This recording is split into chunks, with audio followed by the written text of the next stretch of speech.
Na mtazamaji popote pale ulipo, hujambo na karibu. Hizi ni taarifa za kaka Aduhuhuri, ni kujuze ni yapi ambayo yanazidi kuchipuka kwenye chumba chetu cha habari. Mimi ni Chris Sambu, tuandamane mwanzo hadi tamati.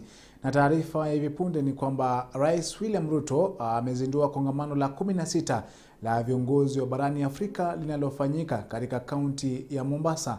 Zaidi ya wajumbe 300 kutoka mataifa 40 barani Afrika wamehudhuria kongamano hilo litakaloendelea kwa siku 5. Mkutano huo unalenga kuboresha uhusiano barani Afrika kwa kujadili mbinu bora za kushtaki uhalifu wa kimataifa uliopangwa barani. Governor Nasir and the government of Kenya, I take this opportunity to welcome you to Mombasa, this historic city. For those of you who have read a bit of history, this is where Vasco da Gama operated from, and he's taken quite a bit of history lessons in Kenya.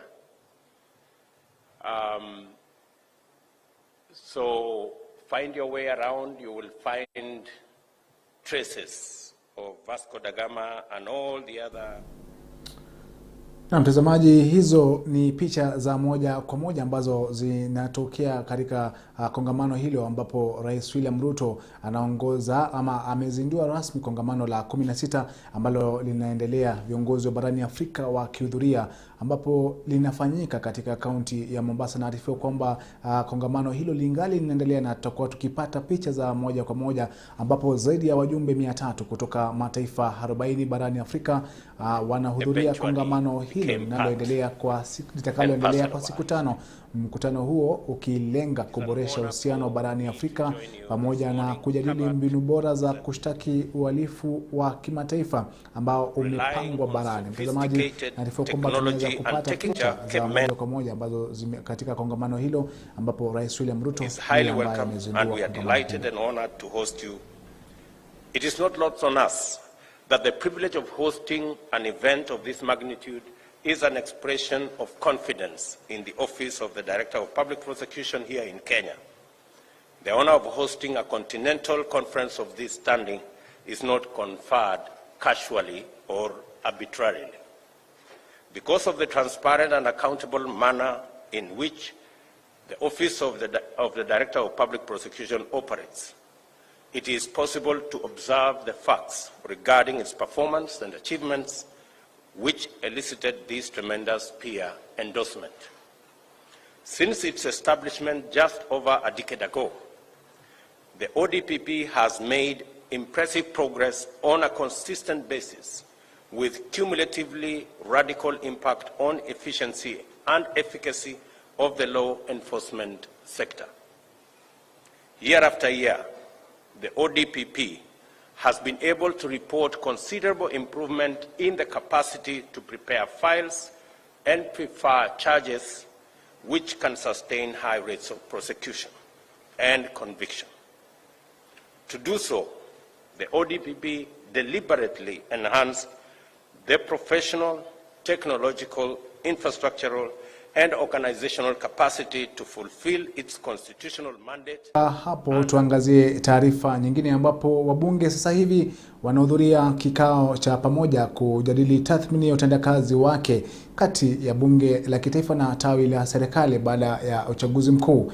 Miongoni mwa masuala makuu ambayo yanajadiliwa ni utendakazi wa bunge la kitaifa katika kutekeleza majukumu yake kusaidia serikali kuafikia ajenda kuu zinazowafaidi wa Kenya. Hebu tupate picha za moja kwa moja kuhusiana na yote ambayo yanajiri kwenye wakfu huo wa bunge. Help their livelihood of their members. We usually link with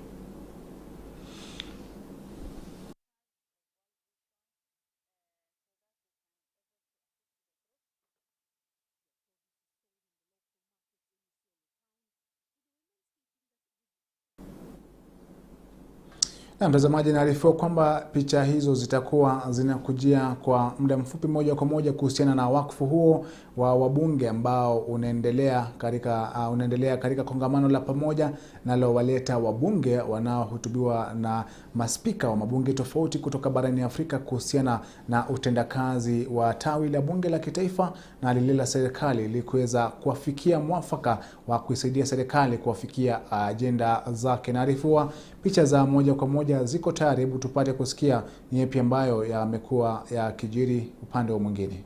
Always the constitutionality of the funds. Make them constitutional beyond any reasonable doubt, and the vexatious litigants will be run out of business very quickly. Thirdly, Your Excellency, this seminar is good and rich because for the first timers, they are going to be exposed to a lot of issues on what is expected of them. They have to learn on how to deal with budgets. They have to learn on the limits and extent of their privileges. They have to learn on how to be effective representatives. They have to learn on how to be effective oversights of the executive. And above all, this is a mold that takes you to be great statesmen and women in our republic. And as I told you last week, noblesse oblige. Nobility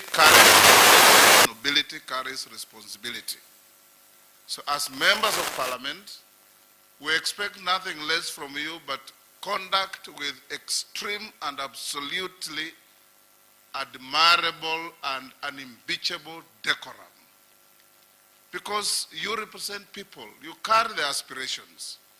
So as your speaker, I want to encourage you, even when you want to actively disagree with an issue, it is demeaning and an affront to the title you carry for you to raise your voice unnecessarily and beyond reasonable measure. We can disagree in... Tukiachana na taarifa hiyo kuhusiana na wakfu huo wa wabunge, tusonge mbele ambapo upande wa mashtaka utaamua Jumatatu ya leo ikiwa mwendesha magari ya safari rally Maxim Wahome atashtakiwa kwa kesi ya mauaji. Maxim amejiwasilisha mahakamani mapema hii leo kuhusiana na mashtaka yanayomkabili kuhusu kifo tata cha mpenziwe Asad Khan. Kwenye kesi hiyo iliyoko mahakamani sasa, Wahome anahusishwa kwenye ugomvi wa kimapenzi ambapo anadaiwa kumshambulia aliyekuwa mpenziwe Asad Khan ambaye aliaga dunia kutokana na majeraha makubwa.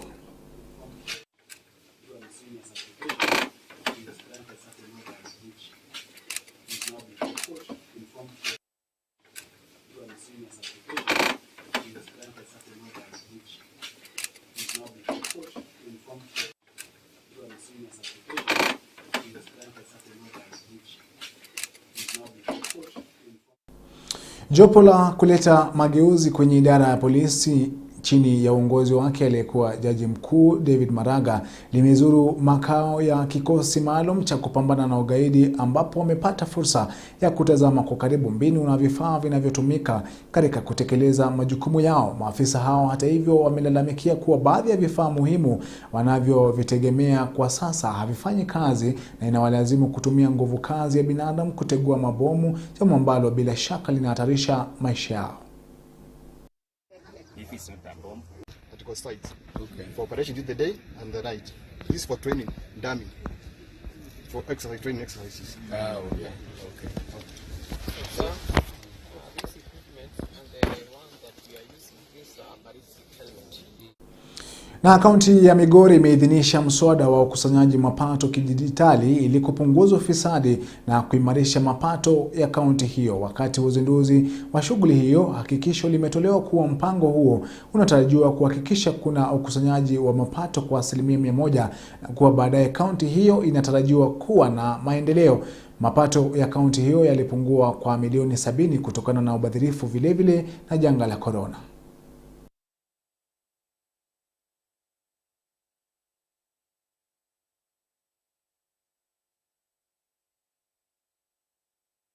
Bill because we want to eliminate inefficiency and scandals that used to be there, or that is still there, in as far as collection and administration of revenue is concerned. We are collecting revenue below 30% of what we are supposed to collect. So as one way of improving revenue collection in our county, we want to automate, and by also coming up with a revenue collection board that will be in charge of the revenue collection, revenue sharing, and revenue distribution among other. Na huku ukame ukiendelea kukithiri katika maeneo tofauti kaskazini mashariki mwa Kenya, wakazi wa kaunti ya Garissa wamepata afueni baada ya kupewa msaada wa chakula na shirika la Light Horn of Africa ambalo si la kiserikali. Ukame kwenye kaunti hiyo umewadhiri watoto na kina mama. Hata hivyo, gavana wa kaunti ya Garissa Nathif Jama amewapongeza wahisani wakiwemo mashirika yasiyo kiserikali kwa kujitokeza kuwasaidia wakazi walioathiriwa na ukame. Akizungumza afisini mwake huko Garissa, gavana huyo amesema kuwa inatia moyo kuona mashirika hayo yakiwasaidia wakazi ambao wanahitaji msaada wa chakula, na ametaka mashirika mengine kuwa na moyo huo wa kusaidia wakazi walioathirika zaidi. Usaidizi ya kwanza ambayo tumepokea katika kwa Light NGO, na hii chakula ambayo umetuletea ni chakula ambayo inatutosha, ni chakula ambayo inafaa, imeletwa wakati ambayo inafaa. Women and children are the most affected during these tough times, in this drought situation in northern Kenya. And Light is really determined to intervene, and with the help of our donors, we will reach so many lives. Just come to know that they have done their first active engagement today in Garissa County, where they visited two sub-counties, Balambala, or parts of two sub-counties, Balambala and Lagdera sub-counties, and they distributed food to 1,100 families in 14 different centers in those two sub-counties. Quite encouraging for a new NGO to start off so well, particularly at a time when actually such support is required.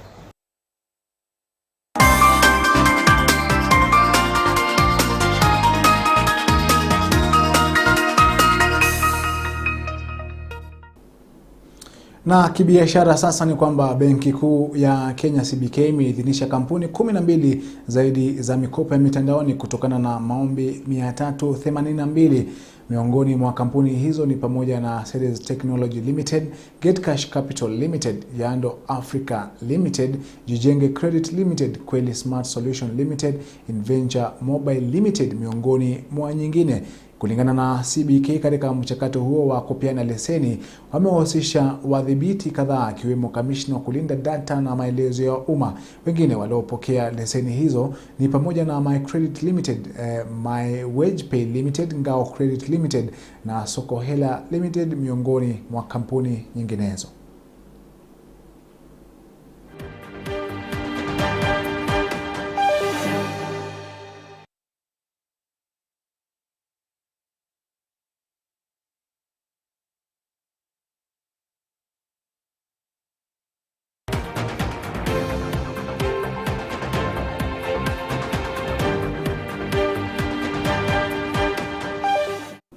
Na kimataifa sasa ni kwamba ni 11% pekee ya wapiga kura wa Tunisia waliojitokeza katika duru ya pili ya uchaguzi wa bunge katika kile kinachoonekana kuwa kukataa wazi mageuzi yenye utata ya Rais Kais Saied.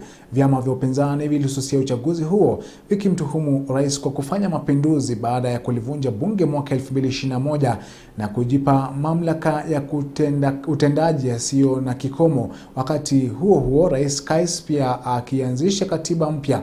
Idadi ya waliojitokeza pia ilikuwa ndogo katika duru ya kwanza ya upigaji kura. Tunisia inakabiliwa na mzozo mkubwa wa kiuchumi ambao umesababisha uhaba mkubwa wa vyakula vya kimsingi. I want to be an example for the youth and my children. I want to call on citizens to exercise their right to vote, even if it's blank. Most Tunisians, though, are staying away from the polls, disillusioned by a worsening economic crisis and a growing loss of faith with the political class. I'm not voting because I'm poor, and I've voted many times in the past, seeking change for the better, but in the end, nothing was achieved. Voters and opposition political parties are also boycotting the vote to send a message to President Sayed after his power grab. In 2021, he suspended the last parliament, then stripped it of its authority and had the constitution rewritten to give the president more power. Sayed says his reforms have been legal and necessary to save Tunisia from years of economic stagnation and political crisis. But his critics accuse him of dismantling the country's young democracy, born after the 2011 revolution that triggered the Arab Spring.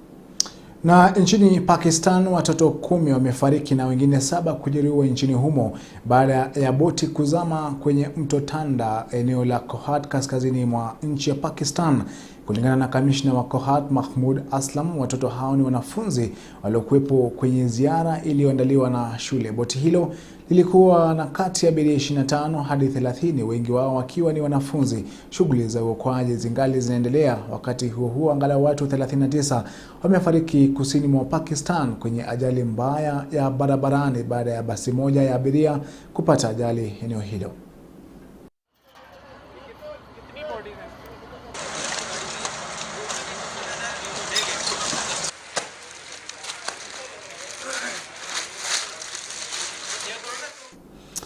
Na mtazamaji, taarifa hiyo kutoka nchini Pakistan inaniacha bila la ziada, ila kuhitimisha awamu hii ya taarifa za kirk Aduhuhuri. Mwendo saa 1 jioni nitakuwa nikirejea na taarifa kamili za kirk Machuo kukujuza mengi zaidi ambayo yatakuwa yanachipuka. Ila kwa sasa ni kuage, mimi ni Chris Sambu, tupatane jioni. Kwaheri kwa sasa.